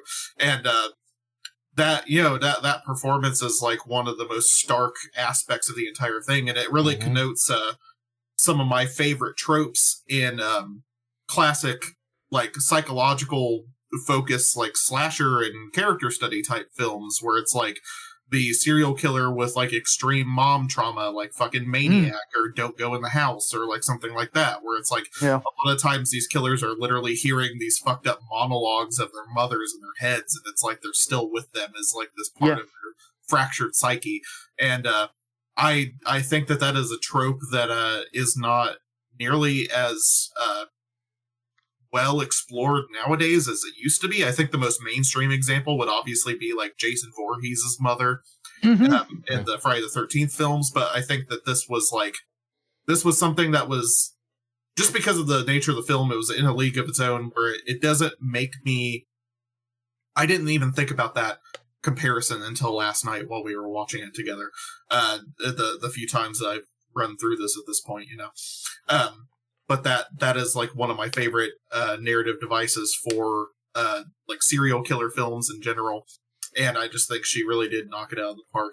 But to loop back a little bit to the just the untraditional like narrative structure, I think for certain audiences they aren't going to have the stomach for what this particular film is. But I was actually thinking, oh man, this really does have a lot of parallels to the current wave of post-internet creepypasta, post-analog horror stuff, like the sort of thing that movies like Skinamarink and things like that are trying to do within the mainstream zeitgeist and trying to break through with. Well, that's why I made BRADLEE, because of Skinamarink. Yeah. Oh shit! Yeah. Right. Okay. Damn. Yeah, it's sorry to interrupt you, but it's fascinating because when some bright spark tried to promote BRADLEE on Reddit. They went, "What creepypasta shit is this?" And then people were like, "Fuck! Like, who is this guy in the mask? Like, is this creepypasta?" And I was like, "Okay, that's really fucking cool because it's taken on a life of its own just based upon the mask image." Right, and I thought that's what we want. And I was on a podcast recently where the host Brian Bonner he summarized it quite brilliantly. He went, "It's going to be one of those movies that people know about but will never watch." And I'm like, yeah, I think Bradlee's fate is going to be that. And I think that's kind of cool. You know about it. Oh, have you ever seen that underground experimental British-made movie, Bradlee? It's got Lynn Lowry in it. I think it's going to have that reputation because it's inherently inlaid in there, I think. But it's funny. It's funny because I watched Skinamarink, and I'm sorry, I fucking detested it because I looked at the budget. And I said, "Fuck you." I said, "You made this for 15,000. I could do this shit on my phone." So my intended first movie was called Sheet, about a man in a sheet. And it was a little mixture of David Lowry's A Ghost Story, a mixture of Skinamarink, but done in my weird, spasmodic, autistic, hyper ADHD editorial thing. I had about 15 minutes of it done, and then Google Drive just doesn't like me, and it erased it. Oh, damn. It just went, damn. Bye. Wow. So I tried to fight with Google, and Google's like, "Who the fuck are you? Fuck off." Yeah. It's like, "Have you got a lawyer?" I'm like, "No." So it was, I was like, fuck. And then the impetus behind Skinamarink was also reinforced by that movie In a Violent Nature. Okay. Which is the similar setup. It's slow and it takes so long to get to the kills. And I thought, you've got like a 35,000 budget on this. I can do this with my mobile phone for free. That was the impetus because it was paired up also back to Liam Regan, who's been really great support as well. He's always come on board as an associate producer, and he's always there to. I'm free to hit him up like I do with you, Silus, and he'll get back to me. And he said, "Don't get in your head about it. Just fucking do it. Get off your arse and just do it." You know, it's like I think a lot of indie artists who want to create and make, they won't do it. They ponder about it. Like I published books for almost 10 years, and so many people came to me and said, I have an idea for a book. I'm going to do it. No, just fucking do it. Don't rest on your laurels. Just fucking do it. Don't get too in your head about it. Attempt to do it. Just fucking do it. Pick up your camera. And that's what I mean about the whole mentality of these big filmmakers saying, pick up your phone and make a movie. Well, you're telling the kids to do this, but at the end of the day, you still need some money behind it. Yeah. And I kind of wanted to make a point that Bradlee is a proof of concept feature film. You know what I mean? This is what I can do on nothing. Imagine what I can do with a budget. That was the intent. And that's why I think I went really fucking hard on the length and the visuals. But yeah, Skinamarink and In a Violent Nature and Liam Regan paired them together, and it was just do it. Just do it, you know. And I saw this guy was making like Slipknot patchwork masks on Instagram. Bled Masks, who makes those masks, a really great guy. And I brought one, and it kind of just took off. It just became its own thing. And it was like #1 trending movie on Indiegogo. But look, it doesn't take much to do that when you're asking for like £5 for a thank you credit on Indiegogo. You know, the algorithm tricks you in thinking that you're popular, but it was trending for a long time, and a lot of people were really engaged. And without that Indiegogo, I wouldn't have met Silus. I wouldn't have made a friend, you know, and it wouldn't have opened up a whole other side of the filmmaking community that I'm more suited to, which is in your area, Silus. You know, this area of what the fuck are you watching? Oh, for sure. And my thing too is like, I think that hopefully, it just seems like from the anecdotal stuff you have regarding your experiences with people so far working on this stuff, it's like, it is crazy because like, yeah, there's a lot of like hard-headedness and like kind of stubbornness and neurosis within my own like sphere of the zeitgeist and this little overlapping like art scenes and film scenes and whatever, but it's nowhere near as like ridiculous as the stuff that you've already gone through with people. So what I'm hoping for now that you had found yourself kind of kicking around in this neck of the woods, I'm hoping that you don't have to deal with things like that for future projects, because it's like, at least here, people actually want to get shit done. People do shit pro bono all the time just to get stuff made because they just want to do it. Like, it's just like a passion thing. You don't get people doing this whole like, okay, yeah, but like, I want to use it for my own thing, or like, I'm going to do this, but like, you don't really get that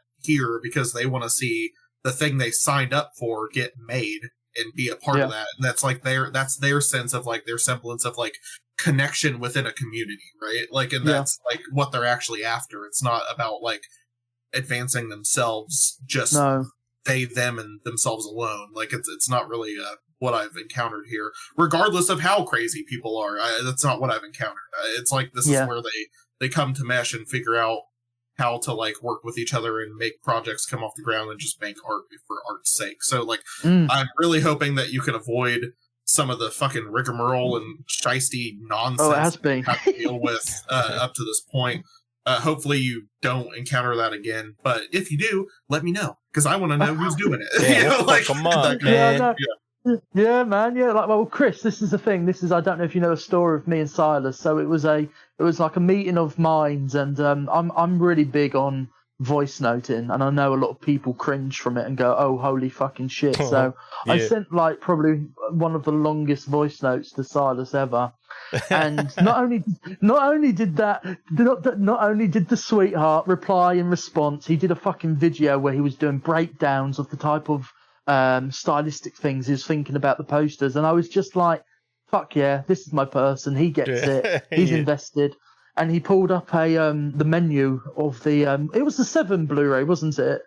Yeah, 7, and then Lucky McKee's May, and yes, the Corn Deuce DVD, like, and some shit like that. Yeah. And you were just going through it, and you're like, I'm sorry if this is too much. And I'm like, it's not too much. This is the shit that I've been looking for. And this is the thing, you get spoilt as an artist or an individual, because having that experience with you, then I go to other people and anticipate that it's going to be a similar thing, and then they don't live up to that expectation. It's kind of like, why aren't you more like Psychonauts? why aren't you more like Silus? Why aren't you more like this person? Like Jacob B. Green as well. Like, that motherfucker didn't have to put BRADLEE out. That motherfucker didn't even have to put out Morer, you know, but he's in that place where he seems to understand that I'm striving. What was it he said? Burgeoning. I'm a burgeoning filmmaker. I'm trying to reach somewhere. You know, I can do better. I want to do better. And Jacob has nurtured that with that belief. And I think that's why the bone of contention of the first half of Rodney came from was, don't just be trapped in what you've done before. Breathe, move on. And, you know, being an artist, you're like, oh, he doesn't like my shit, but we've never come to blows over it. Like, I don't want people to I don't want Jacob to listen to this and think that we came to blows or I'm shitting on him. But Jacob's in that place now where he's building up a reputation for his own distribution company. He's getting some really impressive titles going. He's putting his own work out there, which I think is important as well, because I think what happens is, if you put yourself in the chair as distributor, your own artwork falls to the wayside, whereas he's still going to put out his own stuff, and I'm really glad that that's still a forefront. Also, when I found out how young this motherfucker was when he started doing this, my jaw dropped. He's very young. He started putting out movies at the age of 18. Wow. Oh, dude, there are a few people like that in the scene, and it blows my mind all the time. It always makes me feel like a lazy motherfucker. Yeah, me too. Because waited, and I went through school, and I did all this shit. And they were just like, "Oh, I started in high school, and just because I wanted to." And I was like, "Fuck me, dude! I should have been a bigger risk taker. That's crazy." No, like, me too. Good for me you. Too. Because, like, I said to myself, why did it take me until I was about 30 years old to decide to start making movies? Like, what were you doing when you were 18, Zach? And it's back to almost the that slacker mentality. Well, I'm just I was playing fucking Call of Duty. Yep. and watching movies and thinking, oh, what if? Yeah. And just not doing any of it, doing any of the work. And I admire every motherfucker who's a doer, and it's kind of that mentality now where I've got to do, and it's like what Ozzy Osbourne said. It's, no, I've done it. I can't see myself not doing it. I mean, I've had some wobbles recently where I'm like, I can't do this anymore, but that's more pressure put on myself rather than any external factors. But, you know, by having a little bit of a break, because I get hyper obsessed and fucking focused on shit to a very detrimental degree. So if I don't have something to work on, I fall into a deep, dark, depressive state and think that I'm just going to die, or Right. I'm never going to create again. But then I smash out like 7 books. I open up my press. I've got several books that I'm going to publish. There's a new thing to obsess over. And then on the side, I'm making Norm, which is probably my favourite thing personally so far, because it's leaning into all the fetishistic things that I love about shot on video movies, and it's you just got to find your, and it's like Ozzy Osbourne said, it's the air that I breathe, and I can't think of a future where I don't do this now. And like if no motherfucker wants to distribute my movies or wants to fund my movies, I'm still going to do it for me because I enjoy it. And it's the air I breathe, man. It's the air I breathe, Sharon. So yeah, for real. Yeah. Okay, Yeah. hold on. You guys can keep going for a second if you want. I have to pee so bad. I'll be right back. Okay. Keep chugging the beers. Hell yeah. All I can do, Chris, is apologize that you had to suffer through Bradley. No, man. Hey, it's not the worst movie I've ever seen. So No, I think this is the thing with any type of filmmaker. If you get them on, you're like, oh, I don't know how to approach it. I'm just so open, and I'm like, man, if you don't like it, you don't like it. I think that's awesome. Like, I used to go out my way to say to people, look, if you don't like my books, can you at least just leave a really shitty review? Yeah, right. Yeah. Just because, you know, the shit reviews get as much attention as the popular ones, you know what I mean? Yeah. But there's no bad press. Yeah, exactly. But yeah, man, I thought there was some really good parts to it, and I think like Silus was saying, when it comes to, you know, editing and lighting and all that, there was really no notes. I thought it was great. Yeah, the light there. I think the thing is with the whole fucking lighting of a movie. I think loads of people think it's secondary now, and I think a lot of the time it is saved in color grading. Because you see so many Hollywood movies now, and you're like, it's saved in the color grade. Like Ridley Scott, he films with like 12 cameras now, doesn't he? And he doesn't really give a fuck about filming it like a traditional movie and lighting it anymore. So his long-term cinematographer pal, I think it was John Matheson, badmouthed Ridley Scott in the press and went, I can't work like this. How can I light a scene when I've got 12 cameras? And Ridley Scott was just like, fuck you. And it was like, oh, shit. And, but that's the truth. And then you see the footage in like the special features on the Blu-ray and it looks like shit. Oh, it's shit. It's not lit well at all. It's secondary, the lighting, but then it's saved in the post-production process. So a lot of the time I went in thinking, wow, my camera's really shit anyway, so I've got to make sure that the lighting is decent enough or it's cinematic. And the real godsend was, I didn't even know these existed, clip-on lenses that you can get for your mobile. Oh, so okay. Really little tiny little lenses that go over the focal, and it just clips on like you're clipping on a bow tie, and it really helped the movie, because otherwise you just have that really baseline look of a film, you know, where you look at something and you go, oh, that's filmed on a phone. Yeah. But no, the edit and the pairing of edit and lighting, it's like, it was the visuals. It was just me shitting out up a wall and going, look at that, it's high art. Whereas I know it wasn't. And but then with Rodney, though, it's going to be, I think that everything that worked for Bradley is going to be put into Rodney, but it's going to be a more professional endeavour. It's going to be, you know, I've got fucking equipment for it, man. I've got a 9-foot crane. I have camera rigs, jibs. I have microphones. But also the saving grace has been this Sony Handycam.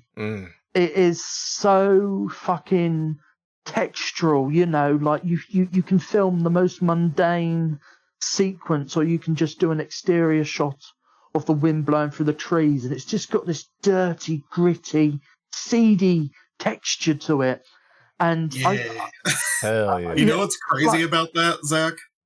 When I did my film stuff for that fucking college project I was talking to you about, the whole thing that made me so interested in Bradley to begin with, I was just using a fucking old Sony Handycam that I got from like a fucking storage at my workplace, where they were like, "We're not going to do anything with this. You can just take it." And I ended up just doing so much with it, and it was that was like what made it, because everything looked so good on it. Everything looked so cool, and it looked so gritty and so nasty and so like August Underground, like fucking basement snuff tape type bullshit. Yes, and it just made blood look way more viscous and dark and full figured than it actually was, even if it's just like shitty, like Halloween store red Crayola stage blood. It looks like real corn nasty, syrup with real some shit. color in, like, it just makes it just does so much of the work for you, and that fucking like hyper high contrast and like the sound of like the machine and the gears whirring inside of the camera while it works, and like all that stuff. It just makes it a whole different, it's delicious, whole different ballgame. Yeah. It's like, I showed you some of the stuff on Rodney, and you're like, fuck, that Handycam is fire. You're just like, yes. Because it does. There's a integrity to it. Like, I'm really interested in seeing Chris Stuckman's debut movie, Shelby Oaks, because he's doing a lot with his with like standard like Handycam shit, found footage, shot and video stuff. I think a lot of people give him so much shit, but I think, fuck yeah, man. You know, you've been talking about movies for so long. You've been trying so hard to get to a place where you can make a movie. So fucking what that Mike Flanagan saw something in you and wanted to produce it and wanted to give you a bigger budget to see it to its full vision. Why would anyone want to knock you for that? I think fucking go for it, sunshine. And I think it's really exciting when you see film fans become filmmakers, like Paul Schrader. He was a film critic before he was a filmmaker, you know, and then he goes on to write like Taxi Driver. He's done Hiroshima. He's done so much stuff, some good, some bad, but it's good. I think you have to come from a place of being a fucking fan, otherwise, or you're just David Lynch, who has no fucking interest in movies. I like moving paintings, and then it's a whole other ball game. Yeah. It's just fascinating. This is a complete aside, but are you a fan of The Raid? Like The Raid 1 and 2, the action films? Yes, I love them. Yeah, okay. So, did you ever see Gareth Evans' first movie? Which one was that? It was called Footsteps. And Unearthed Films actually put out a release of it on DVD back in the day. It was my very first thing that I picked up from Unearthed, actually. And it's not a popular one in the catalog at all. A lot of people are not into it. They don't really get it. I really like it. It is about this guy who is just like real down on his luck, just trying to scrape by, get the funds to live. And I think maybe there's a subplot where he's like trying to take care of a sick family member or something along those lines. So it's like the desperation is really amped up, you know. But he is he kind of gets roped into some like petty organized crime, and then it starts to escalate and then it turns out he's like actually working for an organization that is producing snuff films. And it culminates in him kind of going in and just like wiping out this fucking place full of these dudes that are like sitting around in the production studio for these snuff films. And it's like pretty gritty, very similar to fucking oh god, what was it? The movies that the trilogy that fucking Mads Mikkelsen was in, Maz Mikkelsen, and Pusher. It was Pusher. Yeah, it's very similar to Pusher. It's like Pusher, but extremely bare bones. And I didn't know that he had a movie before the Raid one. This is the first I've heard of it. And it is very much, it's got that like really gritty, like lo-fi, like very green, early 2000s, late 90s kind of color tone thing going on in it. And it's I really like it a lot. I think you would really like it a lot. It's another one of those things that like is why your sensibilities kind of resonate with me in terms of filmmaking and just like the visual look of the finished picture. But yeah, I definitely recommend it. But that's neither here nor there. It just it's made me think Oh of it no, while but you're talking about it. I love what that motherfucker does with the camera. Like, if you watch the special features to the Raid 2, like the levels of where they go to film, like the camera getting passed from car to car through a car. It's amazing. And then you watch his new movie on Netflix, and it's just a CGI fucking dump of muddy colours where he's trying to capture that gritty aesthetic, but it ends up looking like a coloured version of Sin City. It has that stylistic feeling to the vehicles. Now, it works because Sin City's in black and white, and then there's inflections of colour, and it's of a certain era and a certain time. But saying that, I like Sin City too. And I love Sin City too. I was just talking about that the other day with somebody. Like seeing Eva Green fucking butt nude in 3D was heaven. I could have been. I think I was going to be pulled out of the cinema because my hand was reaching down, and they're like, "What the fuck are you doing?" I was like, "It's in 3D. The 3D wasn't good in 300." Rise of the she's Empire, right here with me. Yeah, exactly. But yeah, his movie Havoc, I had to turn it off because I thought this guy has he's lost that tactility that he does, where everything is done mostly in camera or there's trickery involved. It was just lazy for me, and I really hated it. But then again, I'm the type of person who likes big, colourful CGI dumps. Like, I always recommend people watch Frank Miller's The Spirit, and everyone goes, "What? That piece of shit?" But I'm obsessed with it because it's a Frank Miller movie, like an original Frank Miller movie. Like this is as close to a new Frank Miller graphic novel we could get. And even though it had the tone and sensibility of a Dick Tracy movie, I thought that juxtaposition was beautiful. I thought it was fucking ridiculous having Samuel L. Jackson dressed up as a Nazi talking about fucking cutting off ears and shit, But my taste in films are like odd. I like Gods of Egypt, and everyone hates that movie, and I'm like, no, that shit's fucking fun. But then you get certain filmmakers like this is a I don't know if you've seen the latest trailer for Sam Raimi's new movie. Yeah. And I just was like, yeah, this guy is he's out. Hang it up. He's pulled the plug. Yeah, because this feels like any generic Lionsgate survival thriller. It did not feel like a Sam Raimi movie. And that Doctor Strange movie, I listened to that audio commentary. Motherfucker did not say anything. The only person who said, oh, look, this Sam Raimi shot, I put this in the script. And it was Michael Waldron at the time. And he was like basically saying, all this is Sam Raimi. And Sam Raimi's like, yeah, nice paycheck. What the fuck? Yeah.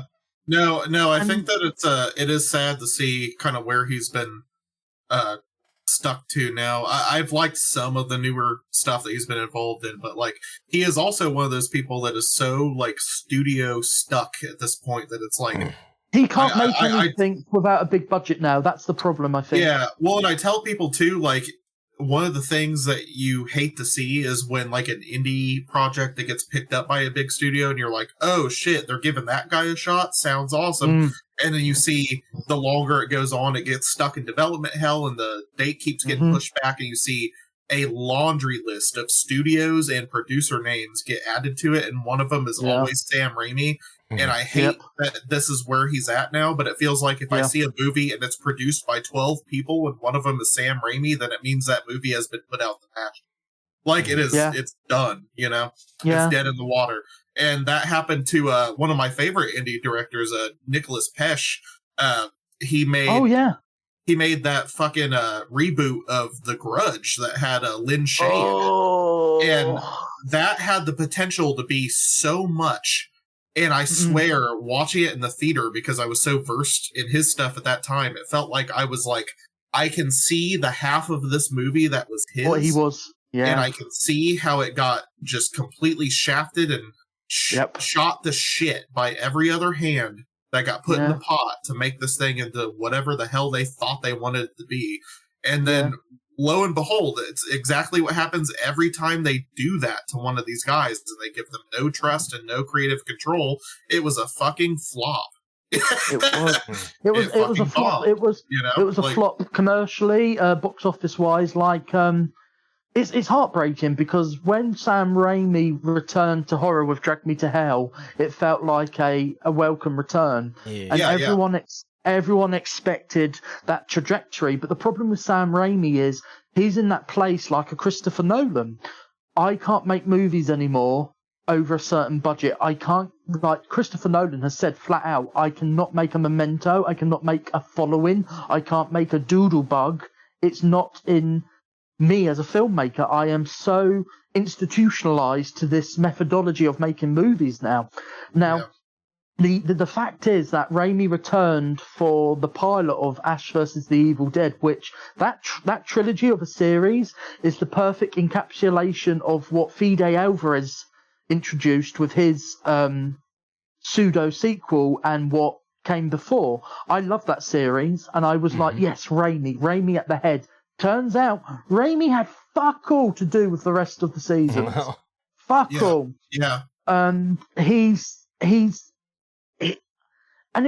like you said, when his name appears in credits now, you don't get that sense of, oh fuck yeah. You go, oh. It's like it's almost become a harbinger of doom, in my opinion. Yeah. And I fucking hate that. Like, I hate that because the Evil Dead, the original Evil Dead, is my favorite horror movie. It was one of my most formative films as a child. It was like the reason I'm fucking here, you know, like, and to see where he's at now just because of like the studio process and the notoriety and the status that he has within it, and where he's now, it's kind of become a cage, and it's his confines at this point. It really fucks things up, and that's why I'm like, I do think that with a lot of these directors, especially with what you were saying about the new Gareth Evans thing, it's like there is this sweet spot, right, in terms of like where you actually want to be creatively and how much notoriety you actually want to gain. Because if you actually get too far involved, then you will have your soul sucked out by all these people that come in and say, okay, cool. Well, you can't do that anymore. And then they will beat you down with it until you literally can't make your movies anymore. And it's like, then why the fuck did you hire me in the first place? The individual, I forgot his name, who did the remake of The Grudge. His movie before Nicholas that Passion. was Pearson, wasn't it? Yeah. Yeah. So when he did Pearson, it was like for me, it felt like a transitionary period when I watched that movie. You could see that he was still him as an artist and a creator and director, but you could see that there was a bit of inflection with the cast members he had, and also with the levels of just the way it felt a level up, but it didn't feel like he was breaking the bank. So naturally, if you hear, oh, he's going to do The Grudge, your inclination is, oh fuck, that motherfucker's going to bring something to the table, isn't he? He's going to do something different. And watching it, I think he definitely did, but they shafted his ass. They fucking ruined that project for him, and it fucking sucks, man. And then they struggled to go back. Yeah, they struggled to go back from it because these studios. He hasn't done anything since. Yeah, no, exactly. It happened to Jeremy Saunier, the guy that did Green Room and Blue Ruin. He got picked up by Netflix, and he got thrown into some Netflix movies, and they didn't get any nearwhere as much buzz. And he's been working on something behind the scenes, but it's been years and years and years at this point. And it's like sometimes success is literally a career killer at this point. And it's do you know who's not been corrupted by this? And I don't know if you're as aware of him. I think you've covered one of his films, Ben Wheatley. Kill List. Kill List. Yep. So he went on to do the Meg too, the Trench. Huge megabucks blockbuster. Everyone scratched their chin, and I spoke to Ben at a podcast event about this. And Corin Hardy, another horror director, was there. I've got a little bit of a relationship with Ben Wheatley. It's not friendship. It's pretty much I bump into him, he entertains me. He is fucking awesome. So I came along, and he was lined up to do Tomb Raider, and Corin Hardy turned around. I don't know if you've seen his movie, A Field in England. No. Watch it, because it's a sensational movie that was shot in the East Sussex countryside where I live, in about 3 days, and it's about basically a man getting off his nut on shrooms whilst evading capture from an army. It's a really trippy psychedelic movie, and Corin Hardy said to him, he went, "Oh, so you're going to do Tomb Raider in the style of A Field in England?" And Ben's like rolling his eyes, and I started joshing, going, "Oh, are you going to bring the Ben Wheatley sensibilities to it?" And he went, "There ain't any Ben Wheatley sensibilities." I was like, "Oh, come on, you know." So he then got trapped in a contract with Warner Brothers. Should I be sharing this? Oh, I'm going to share it anyway. He got trapped in a contract with Warner Brothers where they basically kicked him off Tomb Raider because it was in development hell. And it was meant to be a sequel to that 2018 one with Alicia Vikander. Yeah. And he then was basically given the option, here's another big movie that you can put your name towards, The Meg 2, The Trench. And he was like, fuck it. What Ben Wheatley is so ingenious with is he did this with Netflix. I'll do one for you, and then what money I get, I'm going to put back into my productions. And he puts it back where it counts. So he has Rook Films, his own company, his film company that puts out movies by people like Peter Strickland, who did The Duke of Burgundy, In Fabric, Barbarian Sound Studio. Yeah. Oh my God, I love Barbarian. Yeah, he puts his money where his mouth is. And like when you see Ben Wheatley's name on these smaller movies, you know that this motherfucker has worked in the trenches to ensure that other filmmakers of his caliber and ilk can get their stuff made. And that's why I love him. So he went off from The Meg 2, and everyone's like, oh, he's going to be caught in the confines. No. He stipulated, no, I'm filming all of this in London. And they were like, you don't want to come to LA? You don't want to? He went, no, I'm just filming it in a huge tank in London. I want to be close to home, Brighton, where he lives. I think he's moved now, though. And he had total control of that fucking ship. Of course, they intervened. But what he did was basically, as soon as he finished The Meg 2, you started seeing an influx of independent comics that he started releasing, where he started putting out comics out of his own pocket. And you're going, this motherfucker's earned the hugest check of his career, and he's just paying it back. And that's why I fucking love Ben Wheatley. Yeah, exactly. Like, and he cares about indie art. He doesn't give a fuck about the big studio bullshit. No. So he did a remake of exactly, and he did a remake of Rebecca, which has been adapted ad infinitum. Like Hitchcock did it. It's a Daphne du Maurier novel. Yeah. It's a psychotic melodrama, and it's actually a really good adaptation that he did. It's got the cannibal in it, Armie Hammer. Hell yeah. And he did that project with Netflix, and after he was marketing it at the time when he was at the event where I cornered him and wouldn't let him go. And he said, no one's offered me any work apart from Warner Brothers, but Warner Brothers is a contract type thing. You get slammed in. So you're either going to direct something for us or you will never do anything for us ever. It's like the old contract in Hollywood where you ship out actors. And this is what happens when you get part of the Marvel train as an actor. You are signed on for 10 years of your life. And it was kind of a scenario with Ben Wheatley where, well, you're not making Tomb Raider, but do you want to make The Meg? And I think he was just rubbing his hands with glee because he could then do a big bombastic CGI B movie, and he did that with The Meg 2. And I like The Meg 2 because it's just a B movie that gives no fucks. He did what he wanted to do, but at the end of the day, he paid it back, and he came back here. He did a zombie TV series where only elderly people become zombies. Really good series. I can't remember the name of it. I will have to send it to you. It's really fucking good, and it's got all of these classically trained stage actresses, like from the heyday, and he's just having them be psychotic fucking zombies just ripping into teenagers. It's brilliant. And you can see that all these like classically trained like actresses who are in their 90s, like playing these zombies, they're like just leaving their ego at the fucking door and just going for it. And like that's what I really appreciate about Ben Wheatley, and he's just made them. Generation Z. Yes, that's it. Yeah. Okay. Hell yeah. Okay. If you can get hold of it your end, I recommend it. It's just bug nuts. Yeah, for sure. It's pure Ben Wheatley. It's got that deadpan sense of humor about it. But he's made another movie recently, which is like a probably his most experimental, and it feels like a mixture of an episode of David Lynch's third season of Twin Peaks and an Ed Wood movie.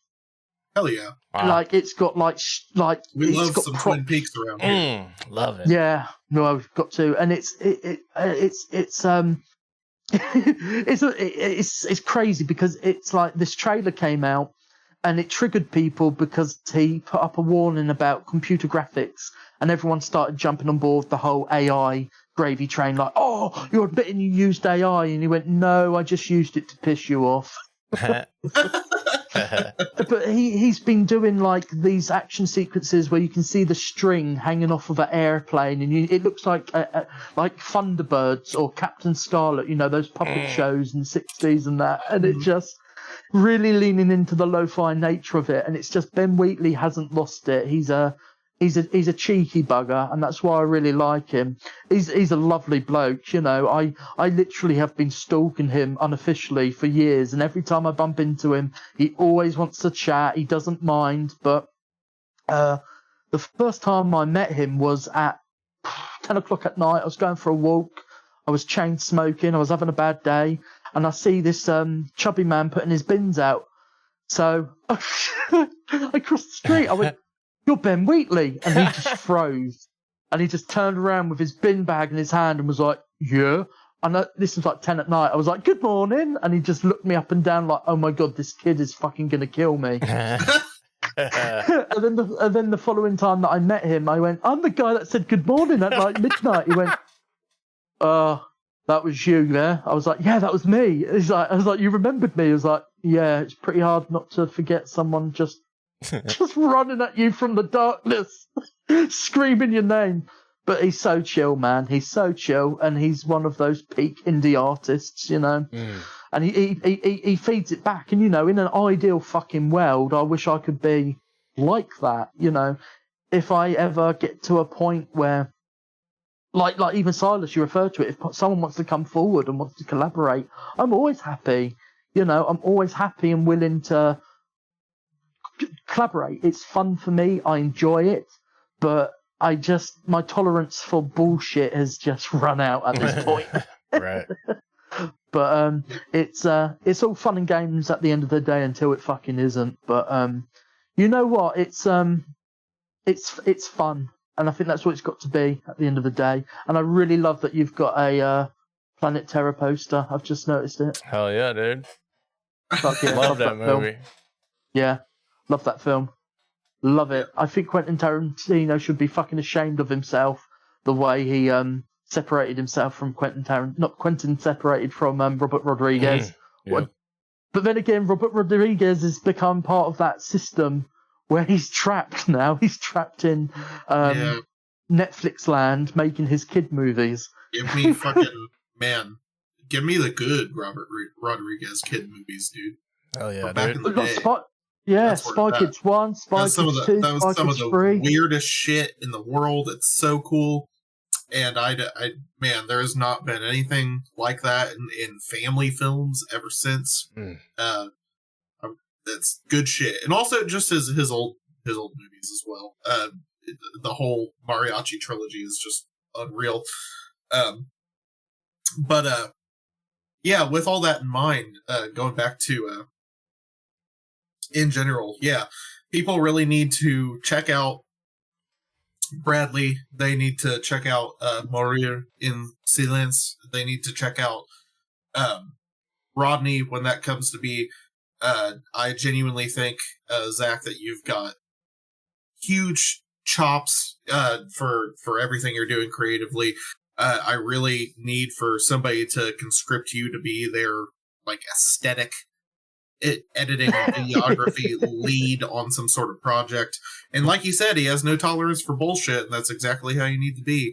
But people out there who want to get somebody to help produce their shit in a cool way, whether it be your indie film that you have a good narrative sense for, but you don't know about what you want to fucking do with the visuals, or people that need music videos or something like that. Like I need to see more of Zak's vision and his editing and his camera work and his videography getting put into creative projects. So you should definitely hit him up. But before that, what you need to do is you need to go to Tarnished Vision Films and buy yourself a copy of Bradley and check out what is essentially, to me, one of the most insane fucking reels, one of the most insane clip shows of what somebody has in terms of showing how up the snuff they are to do something visually. It's like watching MTV's Liquid Television if you were in hell inside of like a Rust World apartment in Silent Hill. And I think that is something you need to get behind and check out, and you need to check out his new stuff because he's definitely up and coming. He's definitely got an upward trajectory going for him, and he's got the passion and the know-how and the knowledge to do it. And also, just you need to get on that before the train rolls out and he's inaccessible to you. Yeah, until Sam Raimi gets hold of me and fucks me. Right. Yeah. Don't be hitting up Zak when he's got 12 producers on his movies and one of them Sam Raimi. I wouldn't even be able to fucking cope. I can barely cope with one fucking producer. No, I've got to give due where due's. The real producer behind all my endeavours, who ensures that everything actually gets done, is Laura. Laura, I can't overstate how important she is to the films and the press that I ran. None of this was a reality without her going, you can do it, I will help you if need be. She isn't passionate about this shit like I am, but she's always willing to do it because she knows how important it is to me.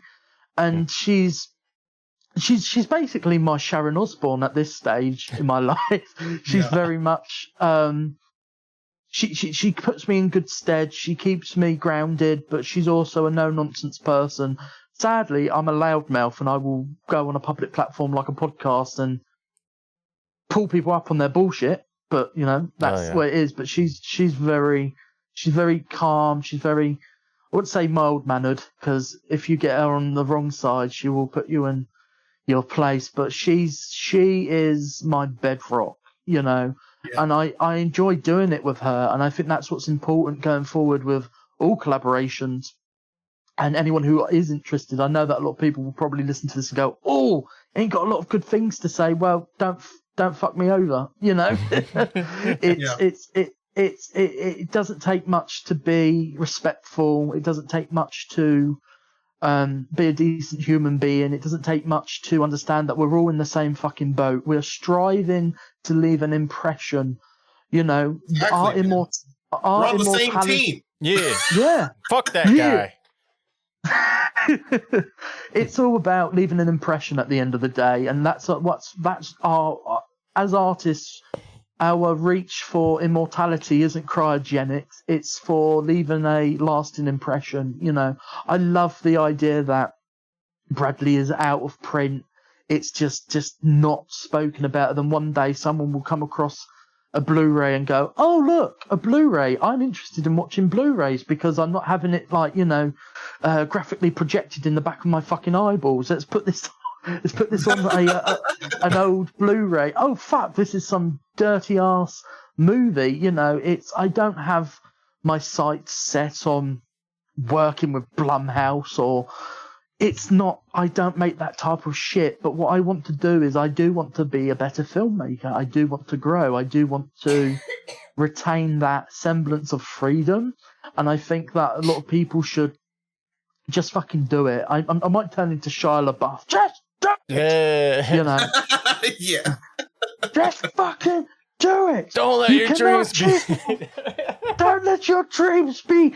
And doing that weird shit with his hand and then throwing an invisible baseball at the camera. Yeah. Yes. Yeah. Yeah. Do it. If you really want to make a movie, make a movie. You know, you've got it in your hand. And now I'm turning into one of those filmmakers. But unlike Spike Lee, I don't have money.